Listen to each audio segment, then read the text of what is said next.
Hi అండి, welcome to our channel. ఇప్పుడు మనకి సమ్మర్ అయితే స్టార్ట్ అయిపోయింది కదా. సమ్మర్ అంటే ప్రతి ఒక్కరికి గుర్తొచ్చేది ఏంటంటే మామిడికాయ. ఈ మామిడికాయలతో రకరకాల పచ్చళ్ళను అయితే ప్రిపేర్ చేసుకుంటూ ఉంటాం కదా. మరి ఈ పచ్చడిలో అన్నింటికంటే టేస్టీ ఇంకా హెల్దీ పచ్చడి ఏదైనా ఉంది అంటే అది ఏంటంటే నువ్వుల ఆవకాయ పచ్చడి. ఈ నువ్వుల ఆవకాయ పచ్చడిని ఒక్కసారి ఇంట్లో చేసి పెట్టండి, చిన్నపిల్లల నుంచి పెద్దవాళ్ళ వరకు చాలా అంటే చాలా ఇష్టంగా తినేస్తారనమాట. చూస్తుంటేనే నోరు ఊరుతుంది కదా. ఇంకా ఆలస్యం చేయకుండా ఈ నువ్వుల ఆవకాయ పచ్చడిని ఎలా ప్రిపేర్ చేసుకోవాలో వీడియో అయితే చూసేద్దాం రండి. ముందుగా కొన్ని మామిడికాయలను తీసుకొని ఈ మామిడికాయలని నీట్గా వాష్ చేసుకోవాలన్నమాట. అయితే ఈ మామిడికాయలు ఏంటంటే మరీ పెద్దగా కాకుండా మరీ చిన్నగా కాకుండా ఇలా మీడియం సైజులో ఉండాలి. అలానే మనం తీసుకునే మామిడికాయలు ఏంటంటే పుల్లగా ఉండాలన్నమాట. అప్పుడే మనకి పచ్చడి అనేది చాలా అంటే చాలా టేస్ట్గా వస్తుందన్నమాట. ఇలా నీట్గా వాష్ చేసుకున్న ఈ మామిడికాయలన్నింటినీ కూడా ఒక క్లాత్ పైన ఆరపెట్టుకోవాలి. ఇలా క్లాత్ పైన ఆరపెట్టుకున్న ఈ మామిడికాయలని తడి ఆరిన తర్వాత చిన్న చిన్న ముక్కలుగా అయితే కట్ చేసుకోవాలి. మనకి వీలైతే ఇంటి దగ్గర అయినా కట్ చేసుకోవచ్చు, లేదు అంటే బయటకు వెళ్ళి అయినా కట్ చేపించి తీసుకురావచ్చు.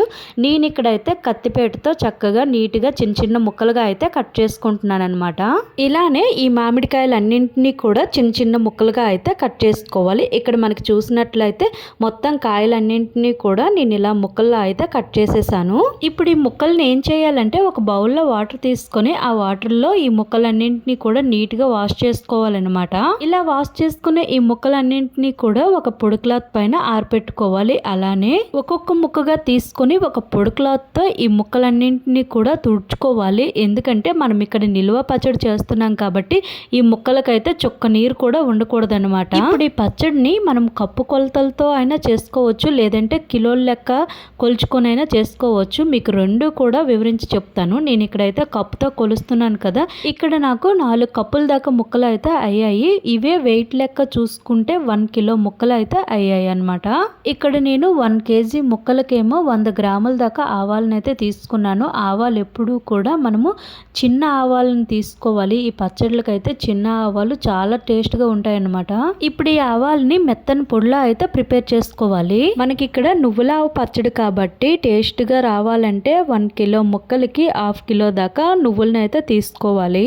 ఈ నువ్వులనేవి దోరగా వేయించుకున్న తర్వాత మెత్తని పొడిలా అయితే ప్రిపేర్ చేసుకోవాలి. మనకి ఈ పచ్చడికి 1 కిలో ముక్కలకి 1/2 కిలో నువ్వులు అయితేనే కరెక్ట్ గా సరిపోతుంది. గ్రేవీ కూడా మంచిగా వస్తుంది అనమాట. మీరు కావాలంటే తగ్గించైనా వేసుకోవచ్చు, కాకపోతే 1/2 కిలో అయితేనే కరెక్ట్ గా సరిపోతుంది. ఇక్కడ మనకి కేజీ మామిడి ముక్కలకి 200 గ్రాముల రాళ్ళుప్పుని తీసుకుని ఇలా మెత్తని పొడిలా అయితే ప్రిపేర్ చేసుకోవాలి. కొంచెం జీలకర్ర మెంతులను కూడా వేయించి పొడిలా అయితే ప్రిపేర్ చేసుకోవాలి. ఇక్కడ మనకి కప్పు కొలతలతో అయితే 4 కప్పుల ముక్కలకి ఈ పొడులన్నీ కలిపి 1 కప్పు నిండుగా అయితే సరిపోతుందన్నమాట. అదే మనకి కిలోల లెక్క అయితే 1 కిలో మామిడి ముక్కలకి 1/2 కిలో నువ్వులు, 100 గ్రాములు ఆవాలు, 200 గ్రాముల సాల్ట్, 2 టేబుల్ స్పూన్ల జీలకర్ర మెంతుల పొడి, 1/2 టేబుల్ స్పూన్ పసుపు. మనం ఇవన్నీ కలిపేటప్పుడు సాల్ట్ అయితే కొంచెం తగ్గించే వేసుకోవాలి. ఎందుకంటే కావాలంటే మళ్ళీ వేసుకోవచ్చు, కానీ ఎక్కువ అయితే మాత్రం తగ్గించుకోలేం కదా. ఇప్పుడు వీటినన్నింటినీ బాగా మిక్స్ చేసుకున్న తర్వాత మనం ఏ కప్పుతో అయితే మామిడి ముక్కలను కొలుచుకున్నామో ఆ కప్పు నిండుగా వస్తే సరిపోతుంది అన్నమాట. ఇక్కడ చూడండి, ఈ పొడులన్నీ కలిపి మనకి 1 కప్పు దాకా అయ్యాయి కదా. ఇప్పుడు ఈ పొడులను పక్కన పెట్టి 1 కిలో ముక్కలకి 1/4 కిలో దాకా ఆయిల్ ని తీసుకొని వేడి చేసుకోవాలన్నమాట. ఈ నువ్వుల పచ్చడికి ఏంటంటే నువ్వుల నూనె అయితేనే చాలా బాగుంటుంది. ఒకవేళ మీ దగ్గర నువ్వుల నూనె లేకపోతే పల్లీల ఆయిల్ అయినా సరే వేసుకోండి. ఇక్కడ మనకి ఆయిల్ కూడా ప్రిపేర్ అయిపోయింది. ఎప్పుడు కూడా పచ్చడిలు చేసేటప్పుడు వేడివేడి ఆయిల్ అస్సలు వేయకూడదు. ఆయిల్ అనేది చల్లగా అయిన తర్వాతనే వేసుకోవాలి. ఇప్పుడు ఈ పొడులన్నింటిలోనూ కూడా ఈ ఆయిల్ వేసుకొని బాగా మిక్స్ చేసుకోవాలన్నమాట. మీకు నచ్చితే లైట్ గా పోపు పెట్టుకోండి, లేదంటే నార్మల్ గా ఆయిల్ అయినా వేడి చేసి వేసుకోవచ్చు. ఇలా కలుపుకున్న తర్వాత మనం ఆరపెట్టి ఉంచుకున్న మామిడి ముక్కలు ఉంటాయి కదా, ఆ మామిడి ముక్కలను కూడా వేసుకొని ఆ ముక్కలకి ఈ పొడంతా కూడా పట్టేటట్లు బాగా కలుపుకోవాలన్నమాట.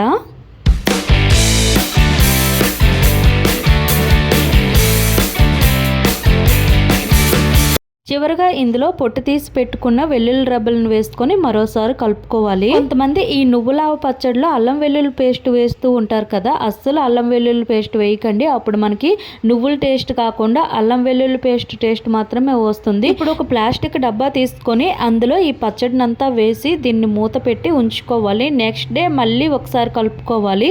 ఇలా మనం 3 days కలుపుకోవాలన్నమాట. 3 days తర్వాత మనకి పచ్చడి టేస్ట్ అనేది తెలుస్తుంది. ఒకవేళ సాల్ట్ చాలక పోతే సాల్ట్ అయితే వేసుకోవచ్చు.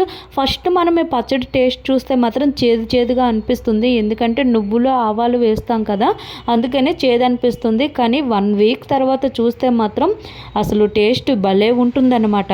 ఇప్పుడు సెకండ్ డే ఈ పచ్చడిని కలుపుతున్నాను అనమాట. ఈ పచ్చడిని బాగా కలుపుకొని దీనిపైన మూత పెట్టి థర్డ్ డే మీకు ఈ పచ్చడి ఎలా ఉందో ఇప్పుడు చూపిస్తాను చూడండి. మూత తీయంగానే గుమగుమ పచ్చడి వాసనకైతే నోరు ఊరిపోతుంది. అలా ఉందన్నమాట. ఎంత త్వరగా కలుపుకొని తిందామా అనేటట్లుంది.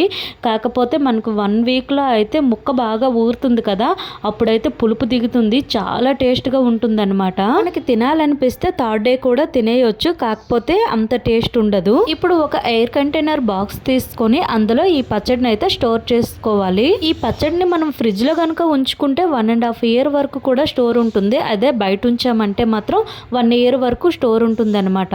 ఈ పచ్చడిని చూస్తుంటే మీకు చేయాలనిపిస్తుందా? ఇంకెందుకు ఆలస్యం, ఈ సమ్మర్లో మీ ఇంట్లో కూడా నువ్వులావ పచ్చడిని ప్రిపేర్ చేసుకోండి. మరి ఈ పచ్చడి టేస్ట్ ఎలా వచ్చిందనేది మాత్రం కామెంట్ చేయడం మాత్రం మర్చిపోవద్దు. మీకైతే ఈ వీడియో యూజ్ అవుతుందని అనుకుంటున్నాను. నెక్స్ట్ మరికొన్ని వీడియోలతో మళ్ళీ కలుద్దాం. Thank you for watching.